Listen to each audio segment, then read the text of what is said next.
अस्थाई बंदोबस्त या जमींदारी व्यवस्था के बाद अब हम देखते हैं रैयतवाड़ी बंदोबस्त। ठीक है, तो यहाँ पे एक पॉइंट याद रखिएगा कि रैयतवाड़ी बंदोबस्त के जो है तो रैयत का पहले अर्थ यहाँ पे समझिए कि रैयत का मतलब क्या होता है। ठीक है, तो रैयत का मतलब यहाँ पे ये होता है कि मध्यकाल में छोटे किसानों के लिए यह शब्द प्रयुक्त किया जाता था। जो रैयत शब्द है ना, तो मध्यकाल में जो छोटे छोटे किसान थे उनके लिए यह शब्द प्रयुक्त किया जाता था रैयत के लिए। ठीक है, तो अब यहाँ पे आप आगे देखते हैं कि जो रैयतवाड़ी बंदोबस्त था, तो रैयतवाड़ी बंदोबस्त कौन कौन से क्षेत्र में विद्यमान था। ठीक है, कौन कौन से क्षेत्र में ये लागू था रैयतवाड़ी बंदोबस्त। ठीक है, कहाँ कहाँ तक ये फैला हुआ था। ठीक है, पहला पॉइंट याद रखिएगा क्षेत्र विस्तार। ठीक है, तो क्षेत्र विस्तार में क्या है कि यह व्यवस्था मुख्य रूप से मद्रास प्रांत, बॉम्बे प्रांत, असम के कुछ भागों में विस्तृत रूप से फैली हुई थी। ठीक है, तो यहाँ पे क्षेत्र देख लिए कि मद्रास, बॉम्बे और असम, ये तीन यहाँ पे याद रखेगा। ओके, उसके बाद यहाँ पे देखिए दूसरा पॉइंट। ठीक है, तो दूसरा पॉइंट में याद रखेगा सर्वप्रथम प्रायोगिक प्रयोग। ठीक है, तो इसमें यह क्या है कि सर्वप्रथम 1792 ईस्वी में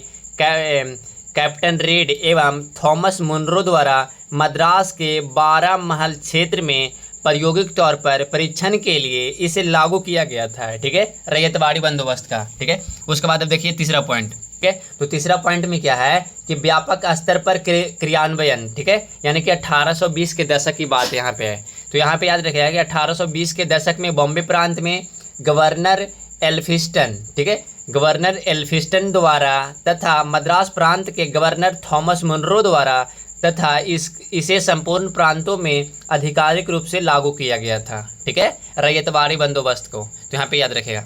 उसके बाद अब आगे देखिए कि रैयतवाड़ी बंदोबस्त क्यों लागू किया गया था। ठीक है, इसे लागू करने का क्या कारण था, अब यहाँ पे कारण देखते हैं। तो सबसे पहले हम देखेंगे सरकारी तर्क। ठीक है, यानी कि घोषित या फिर आंशिक रूप से सत्य।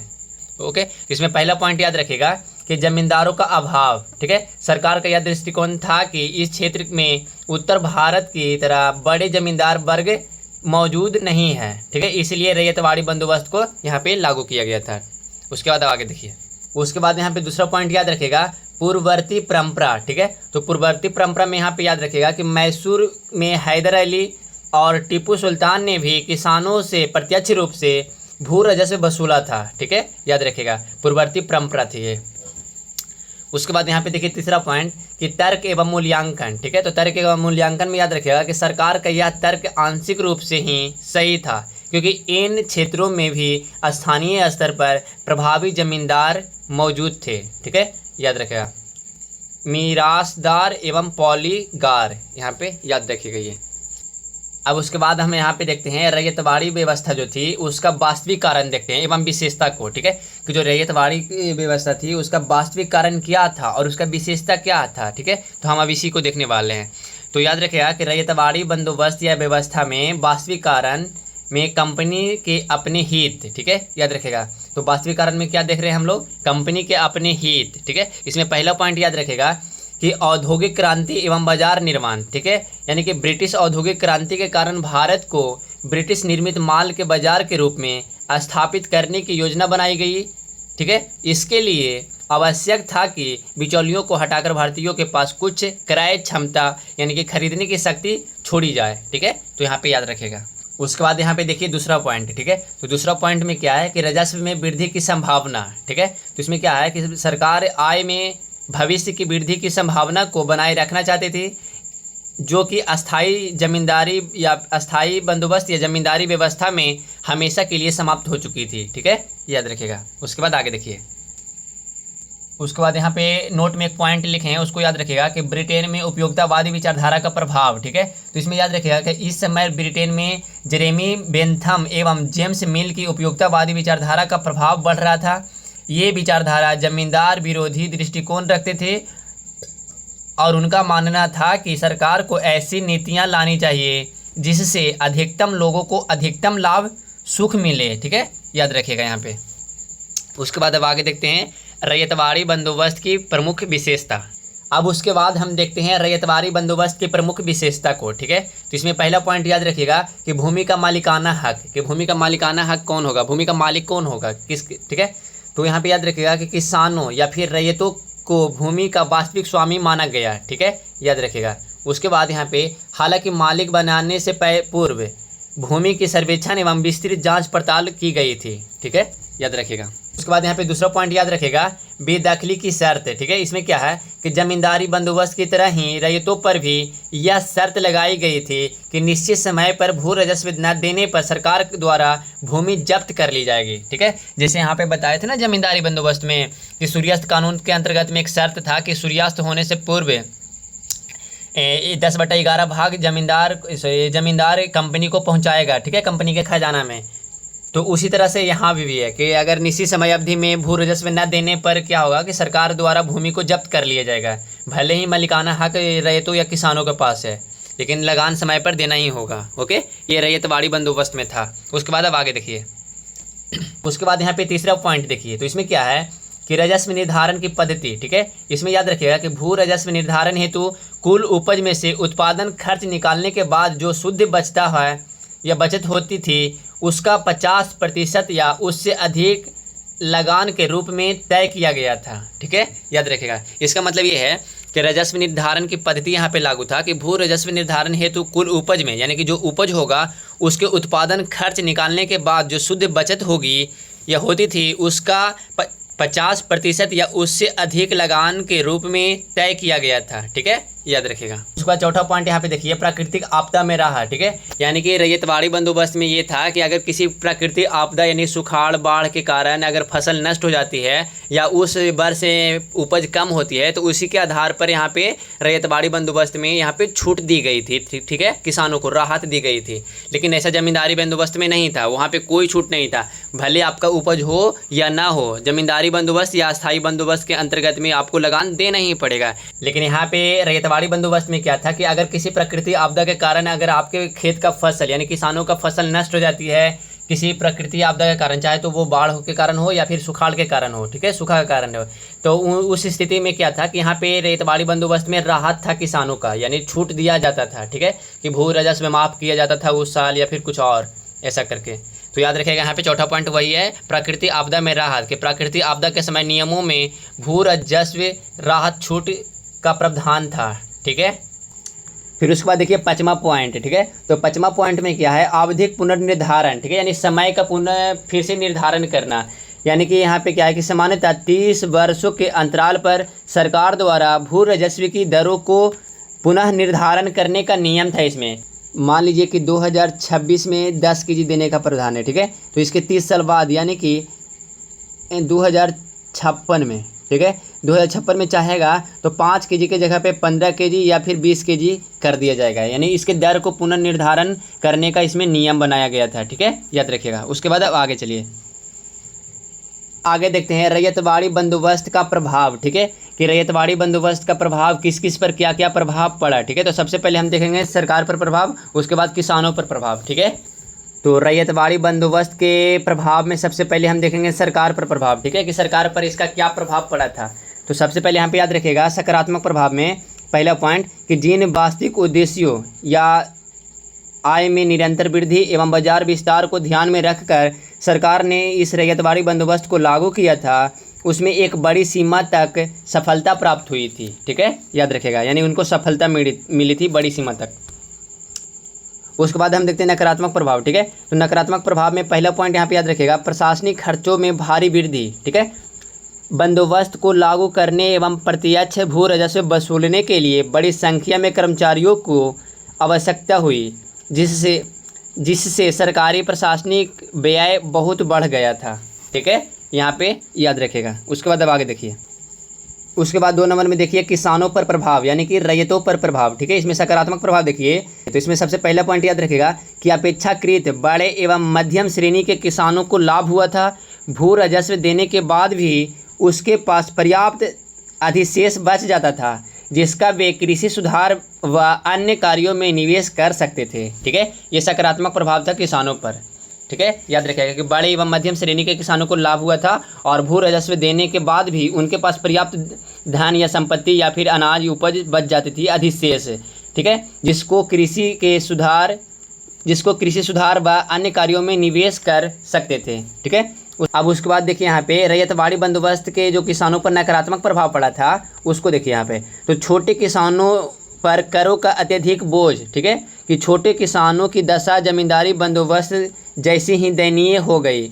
आय में भारी गिरावट आई और उन्हें अपने भूमि बेचने या गिरवी रखने तथा महाजनों से कर्ज लेने के लिए विवश होना पड़ा था। ठीक है, याद रखेगा, यहाँ पे कर्ज के जाल में वो भी यहाँ भी फंस गए थे।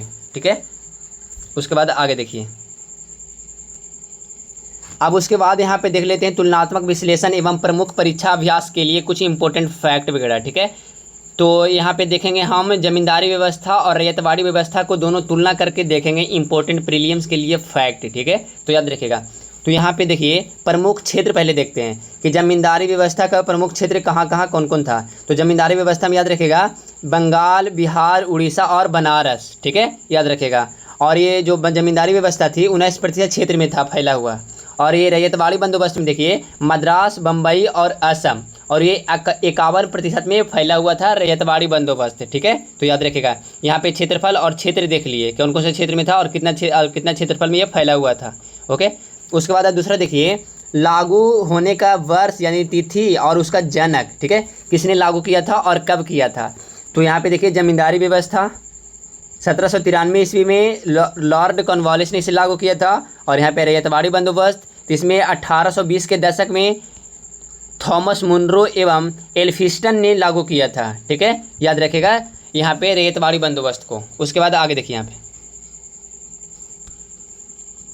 अब हम देखते हैं भूमि का स्वामी। ठीक है, कि आखिर भूमि का स्वामी किसमें कौन होता था। तो यहाँ पे याद रखिएगा जमींदारी व्यवस्था जो थी, तो जमींदारी व्यवस्था में भूमि का जो स्वामी है जमींदार होते थे। ठीक है, याद रखिएगा वास्तविक मालिक जमींदार होते थे कि किसान नहीं। उसके बाद यहाँ पे रैयतवाड़ी बंदोबस्त में याद रखिएगा कि रैयतवाड़ी बंदोबस्त में भूमि का जो स्वामी होता था मालिक, वो रैयत यानी कि किसान होते थे खुद। ठीक है, याद रखिएगा। उसके बाद आगे देखिए, उसके बाद हम 4 नंबर में देखते हैं राजस्व वसूली। ठीक है, तो राजस्व वसूली में याद रखिएगा कि जो जमींदारी व्यवस्था थी, तो जमींदारी व्यवस्था में जमींदार सरकार को पहुंचाते थे राजस्व वसूल करके किसानों से। ठीक है, उसके बाद यहाँ पे रैयतवाड़ी बंदोबस्त में याद रखिएगा कि रैयतवाड़ी बंदोबस्त में किसान खुद अपने सरकार को पहुंचाता था भू राजस्व। ठीक है, याद रखिएगा। उसके बाद अब देखिए 5वां पॉइंट। उसके बाद यहाँ पे 5वां पॉइंट याद रखिएगा कि राजस्व दर व स्वरूप। इसमें क्या था कि जो जमींदारी व्यवस्था थी उसमें इसका कुल उपज का 10/11 भाग पहुंचाता था। ठीक है, जमींदार सरकार को, याद रखिएगा स्थायी बंदोबस्त में। और रैयतवाड़ी बंदोबस्त में क्या था कि शुद्ध बचत का 50% या उससे अधिक। ठीक है, याद रखिएगा, यानी कि जो खेत में उपजा 50 मन गला उपजा वहाँ पे। ठीक है, तो 50 मन में जो भी हमारा पूंजी लगा था उस पूंजी को काट देंगे और काटने के बाद जो बचेगा धन यानी संपत्ति उसके 50% यानी 50% या उससे अधिक वहाँ पे पहुँचाना था। ठीक है, याद रखिएगा। उसके बाद आगे देखिए यहाँ पे, उसके बाद 6ठा पॉइंट याद रखिएगा आपदा में राहत। ठीक है, तो जमींदारी व्यवस्था में कोई राहत नहीं था आपदा में। अगर फसल खराब भी होगी या बाढ़ या सुखाड़ के कारण से, तो हम ये सब नहीं जानते हैं बहानाबाजी, हम ये सब नहीं जानते हैं। आपको भू राजस्व वसूल कर या लगान देना ही पड़ेगा, चाहे उसके लिए आप जहाँ से जो भी करो, चाहे साहूकार या फिर महाजनों से आप कर्जा ही क्यों ना लो। ठीक है, उसके बाद यहाँ पे देखिए रैयतवाड़ी बंदोबस्त। तो रैयतवाड़ी बंदोबस्त में क्या था कि इसमें नियमों में राहत का प्रावधान था कि अगर किसी कारणवश प्राकृतिक आपदा के कारण अगर फसल नष्ट हो जाती है या ख़राब हो जाती है तो आपको इसमें छूट दिया जाएगा। उस समय या उस साल की जो भू राजस्व था वो माफ़ किया जाएगा या कम लिया जाएगा। ठीक है, तो यहाँ पे राहत था और इसमें राहत नहीं था। उसके बाद आगे देखिए। अब उसके बाद यहाँ पे क्वेश्चन है मुख्य परीक्षा या अभ्यास प्रश्न के लिए कि बम्बई और मद्रास में जमींदारी बंदोबस्त क्यों नहीं जारी किया गया था। ठीक है, संक्षेप में इसकी मुख्य विशेषताओं का उल्लेख करते हुए किसानों पर इसके प्रभाव को बताइए। ठीक है, उसके बाद यहाँ पे आगे देखिए। उसके बाद यहाँ पे देखिए जागीरदार और जमींदार दोनों में अंतर यहाँ पे लिखे थे। ठीक है, याद रखिएगा। तो ये जागीरदार जो है, तो जागीरदार सरकारी अधिकारी या मनसबदार होते थे। ठीक है, और ये जो जमींदार है ये भूमि के वास्तविक स्वामी होता था। ओके, उसके बाद आगे देखिए। यहाँ पे दूसरा पॉइंट याद रखिएगा कि जो जागीरदार है इन्हें किसी भी निश्चित क्षेत्र पर भू राजस्व वेतन के रूप में दिया जाता था। ठीक है, और ये जमींदार हैं तो जमींदार को इन्हें किसानों से भू राजस्व वसूलने का वंशानुगत अधिकार प्राप्त था। ठीक है, याद रखिएगा। तो यहाँ पे जागीरदार में तीसरा पॉइंट याद रखिएगा कि ये भूमि के मालिक नहीं होते थे तथा इसका पद स्थानांतरणीय था। याद रखिएगा। फिर यहाँ पे जमींदार में एक याद रखिएगा तीसरा पॉइंट कि कि ये सरकारी अधिकारी नहीं होते थे बल्कि एक मध्यवर्ती सामाजिक वर्ग थे, ठीक है, याद रखेगा जमींदार। उसके बाद आगे देखिए, तो यहाँ पे तो हम देख लिए यूपीएससी प्रीलिम्स और मेंस के दृष्टिकोण से रैयतवाड़ी बंदोबस्त और ज़मींदारी बंदोबस्त ये को, ठीक है, यानी कि अस्थाई बंदोबस्त को। अब रैयतवाड़ी बंदोबस्त को थोड़ा सा हम फैक्ट के थ्रू, मैपिंग के थ्रू, प्रीलिम्स के दृष्टिकोण से देख लेते हैं, ठीक है। तो देखिए यहाँ पे, तो यहाँ पे देखिए रैयतवाड़ी बंदोबस्त है, ठीक है। तो रैयतवाड़ी बंदोबस्त में क्या था कि इस बार कंपनी किसान से समझौता करेगी सीधे तौर पर, ठीक है, याद रखिएगा। तो यहाँ पे हम बता दिए कि यहाँ पे मान लीजिए कंपनी है और यहाँ पे किसान, तो कंपनी किसान से डायरेक्ट यहाँ पे समझौता करेगी कि आप खुद मुझे लगान पहुँचाने आना, ठीक है। जबकि ज़मींदारी बंदोबस्त में क्या था कि उसमें कंपनी जो है वो ज़मींदार से समझौता करते थे कि ठीक है कि लगान वसूल करके पहुँचाना, ठीक है, 10/11 भाग। लेकिन इसमें ऐसा नहीं था, इसमें कंपनी डायरेक्ट किसान से समझौता करती है, ठीक है, याद रखिएगा। उसके बाद आगे देखिए, फिर यहाँ पे एक पॉइंट याद रखिएगा कि यहाँ पे स्पष्ट रूप से ज़मींदार वर्ग नहीं था, ठीक है, याद रखिएगा। इसीलिए कंपनी डायरेक्ट किसानों के साथ समझौता करना ठीक समझा, ठीक है, याद रखिएगा। उसके बाद यहाँ पे देखिए आगे, तो मान लीजिए यहाँ पे भारत है, ठीक है, तो भारत के पूरे क्षेत्र मिलाकर के 51% क्षेत्र में रैयतवाड़ी बंदोबस्त लागू था, ठीक है, याद रखिएगा। तो 51% कहाँ कहाँ था उसका हम थोड़ा सा नाम बता देते हैं संक्षिप्त में। तो मान लीजिए यहाँ पे बंगाल है, ठीक है, तो पूर्वी बंगाल और असम के क्षेत्र में रैयतवाड़ी बंदोबस्त यहाँ पे विद्यमान था, ठीक है, याद रखिएगा, ठीक है। उसके बाद यहाँ पे देखिए 2 नंबर में बम्बई, ठीक है, तो बम्बई के जो एलिफिस्टन थे वो लागू किए थे रैयतवाड़ी बंदोबस्त का, और यहाँ पे भी बम्बई में भी रैयतवाड़ी बंदोबस्त लागू था, ठीक है, याद रखिएगा। उसके बाद यहाँ पे देखिए 3 नंबर में नीचे मद्रास का क्षेत्र, ठीक है, तो मद्रास का क्षेत्र में भी रैयतवाड़ी बंदोबस्त लागू था। फिर उसके बाद यहाँ पे देखिए 4 नंबर में कुर्ग एवं सिंध का क्षेत्र, ठीक है, तो यहाँ पे भी रैयतवाड़ी बंदोबस्त लागू था, ओके। अब उसके बाद यहाँ पे मद्रास के बारे में थोड़ा सा नीचे देख लेते हैं विस्तार से।